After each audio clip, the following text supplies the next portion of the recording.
Good evening, everybody, and welcome back to another edition of Are You In? Now, before I go into my review, I have one big change that I'm throwing in tonight, and hopefully for every one of my Are You Ins from now on. So, I had this thought while I was trying to sleep a couple nights back. I'm not a huge fan of the number system, as you guys know. I only really do it when I have a guest on there because they really like to do that. But I'm not a huge fan of it because for me, like, how do you say 1 8 is better than another 8? How do you say that 1 7 is better than another 7? And like, how, like, 7 and 8 is not that much of a difference. Are you saying that you won't listen to something because you got a 7, but you would because it got an 8? To me, it doesn't really make a lot of sense. But I do want to have a little bit of a system so that you have an understanding of if I like it or not and how much I like it. So I had a thought after watching this particular channel that I usually watch called The Completionist, where he has a particular scale that he does where it's like complete a game to just donate a game. And it made me think, hey, I could do something a little bit similar to that. So thank you, Gerard, for giving me that idea. Check out his stuff if you like video games. It's really cool. But I'm going to do a 5-tier system, and here's how I'm going to break it down. I'm going to say, top one, listen to multiple times. One that I would really like and will listen to it constantly on repeat. A little bit less than that is one that I feel like deserves to listen all the way through. One of those examples I would say is The Flaming Lips, The Terror. It's not, one that I would listen to all the time, but I think it deserves a listen through. Then from there, I would say listen to a majority of the songs. And from there, I would tell you like which ones to listen to and which ones to exclude. Then I would say radio, which is literally just listen to the singles. I think from there, like, they're good, but don't listen to anything else. It's not worth your time. And then completely don't even look at it. Basically like a donate, if you will, where it's don't touch it, don't listen to it. Not worth your time. If you've known me, I really do believe in the idea of listening to a full entire album because, again, why would you read one chapter of a book to get an idea of the book? Why would you watch one scene in a movie in order to say that you've watched the movie? Same thing with music. You should, if you're going to indulge in something, you should indulge into the whole entire thing, not just a single. But again, sometimes the singles are enough. Sometimes a certain amount of songs are just enough. So I'm going to try that out for tonight and see where it goes into the future. And tonight, I am talking about the Gorillaz' newest album entitled The Now Now. Now, if you don't know who the Gorillaz are, and I have touched upon this band last year, but a quick reminder, the Gorillaz are a virtual band from Essex, England, created by musician Damon Albarn, who does the vocals and the instrumentation, and artist Jamie Hewlett. He does the illustrations, the visuals, and the FX, so all the videos. This band was formed in 1999, and from there, the actual virtual band has 5 members, which include 2D on vocals, keyboards, and melodica, Murdoch Nichols on bass and drum machine, Russell Hobbs on drums and percussion, and Noodle on guitars, keyboards, and vocals, and a new member, Ace, on bass. Now, I don't remember this particular person, and I might be a little bit wrong on this. I found this on Wikipedia, but they're saying that Ace was on the Powerpuff Girls, and also now he's a bassist for this particular band.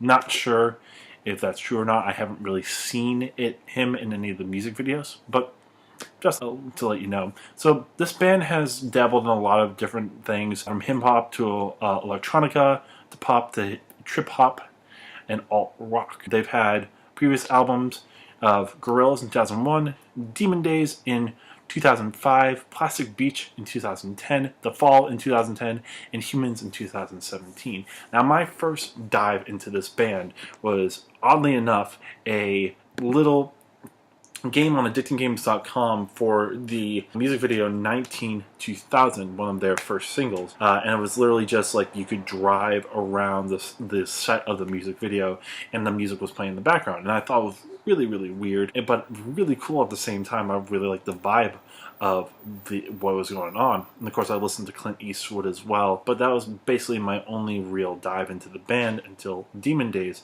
And honestly, I was opposed to Demon Days for a while. I didn't even take a look into it until I believe I got it for a birthday or Christmas present from my family. I was the one who really, really hated Feel Good Inc. I remember seeing it on MTV and not really liking it at all, finding it really, really weird, until I listened to it and also saw like a Yahoo concert, and like they had like the visuals and everything like that. And I found it really, really cool. I really found the world entrancing. I thought it was really, really cool how they built everything up. And even though it wasn't necessarily a concept album, it kind of had that idea of a world and very interesting ideas.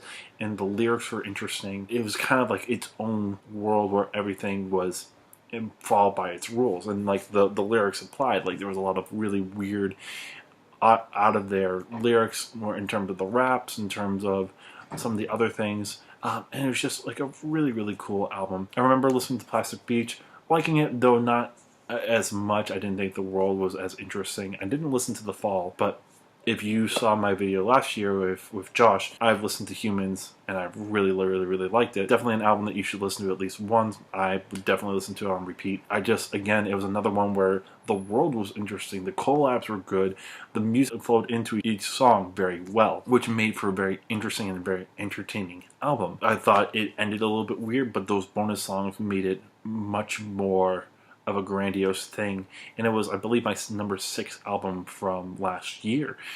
And a lot of people weren't as high on that album, especially people like the Needle Drop weren't as high on it, but I found it fascinating. And it was, again, reminding me a lot of Demon Days in terms of the world building and just the hecticness of everything. Each particular person bringing something unique to the table, whether it was Danny Brown or a myriad of other people. It was fascinating to listen to, and it made me interested to see that they were dropping a new album literally a year later after a 7-year hiatus. The band was back with something new.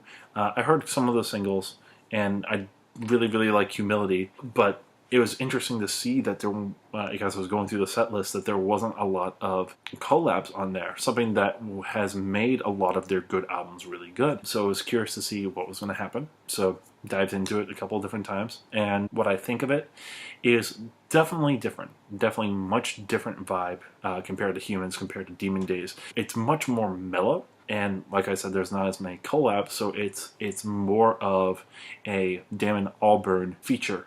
And it's interesting in its own right. There's a bunch of good songs. Like I said, Humility is my favorite. I love the feel of the song. I think it's really funky. I really like the chord progression. George Benson on there does a fantastic job with a very funky guitar. And the melody is very interesting to me. The outro song, Sukai, is a ballad to LA, and I love the bossa nova feel at the beginning with the guitar and like the wood block, and it keeps building onto itself and eventually into a much more rave-ish song, an electronic song.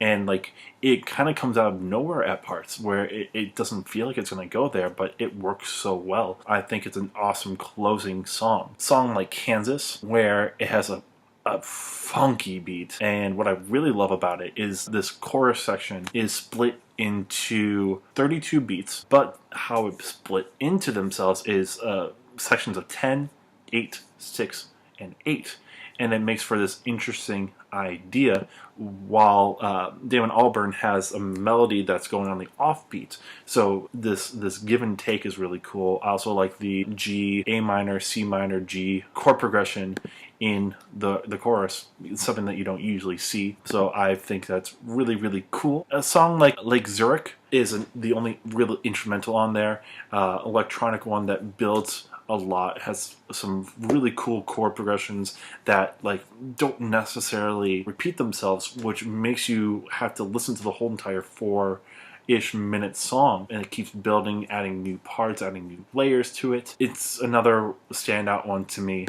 Idaho is a weirdish one. It kind of reminds me of a Lana Del Rey song. It's one of the most stripped down songs on the album, where it's mostly just guitar work, and it also has an interesting progression in of itself, being F sharp, B, G sharp, F sharp, B, C sharp 7, F sharp, and then it repeats itself, but at the end so it'll go F sharp, B, G sharp, F sharp, B, C sharp 7, D major 7. So it goes up a half step at the end of it, the idea. And then the chorus progression is F sharp, A, G sharp, A, B, C sharp. So a lot of really cool colors in there, and it reminds me so much of a Lana Del Rey song. Just the way that Damon Albarn sings it in his low register, and just the way that he slides into some of the stuff. I just got a very interesting Lana Del Rey vibe, and it's a song, of course, about Idaho, specifically about Bruce Willis's ski lodge that he stayed at for a little bit, and it's mostly barren, but it does get bigger later and builds kind of like Idaho, very big, very barren in areas. Sorry if you're from Idaho. I don't really know much about it. All I know is that it's big, and I don't really know much else about it other than Boise State. Yeah, there's a couple of other decent ones. I will say one of my other favorites is 1%. I love the feel of this particular song because it has an amazing chord progression. It kind of reminds me of the Guilty Ones from Spring Awakening. Bet you didn't think you were going to hear a musical reference in this particular one, but it has a very similar chord progression of A minor, E7, C7, F major 7, and then it goes off the rails a little bit with B, E, and then E7, A minor, E7, C7, F major 7, D minor 7, G, E. It's a little bit over the place, of course, and that's like two different separate parts, but just a beautiful piano part that builds a little bit. The latter part isn't as interesting, but it still has this very cool vibe that unfortunately ends way too soon for me. I think that's a drawback because it was one of my favorite songs, but it just ended a little bit too abruptly. And then Fireflies is another interesting one. I love the vibe of it, and it has this 6/8 feel, but each time the phrase ends, they add a 4/4 measure. So you get the 1, 2, 3, 4, 5, 6, 1, 2, 3, 1, 2, 3, 4. And it's an interesting difference in sound, and it's a very dark electronic feel. So most of them, for the most part, are memorable, but then everything else, kind of iffy. Trans, a very short and kind of bland electronic dance song. Hollywood is another one of the singles, and it stays way too long.